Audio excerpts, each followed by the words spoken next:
इसी तरह मैं कौन हूं पूछकर आप अपने मन के हजारों विचारों की झुंड से ध्यान हटाकर उसे एक मैं विचार पर ले आते हैं जो इन सभी विचारों का आधार है। रमण महर्षि इसे एक उदाहरण से समझाते थे। वो कहते थे कि हमारा मन एक दुर्ग की तरह है और सारे विचार सैनिकों की तरह हैं। जब तक राजा यानी मैं विचार दुर्ग के अंदर है, तब तक सैनिक बाहर आकर मुकाबला करते रहेंगे। अगर आपको युद्ध खत्म करना है तो आपको सीधे राजा पर हमला करना होगा।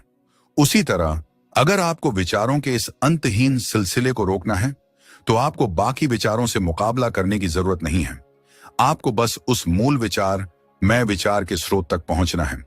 जब आप लगातार पूरी ईमानदारी से यह खोज करते हैं कि मैं कौन हूं, तो धीरे धीरे बाकी सारे विचार अपने आप शांत होने लगते हैं और यह मैं विचार, जिसकी कोई अपनी असलियत नहीं है, वो वापस अपने स्रोत में, जिसे रमण हृदय कहते थे, विलीन हो जाता है।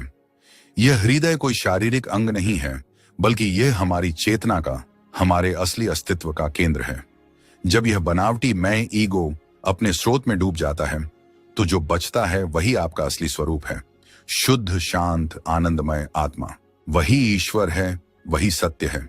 अगर आपको यह प्रक्रिया मुश्किल लगे तो कमेंट्स में हु एम आई जरूर लिखें। यह सवाल अपने आप में एक शक्ति है। यह रास्ता बहुत सीधा है लेकिन आसान नहीं है, क्योंकि हमारा मन सदियों से बाहर की ओर भागने का आदी है। उसे अंदर की ओर घुमाना एक बहुत विशाल पुरुषार्थ है। इसमें धैर्य और निरंतरता की जरूरत होती है।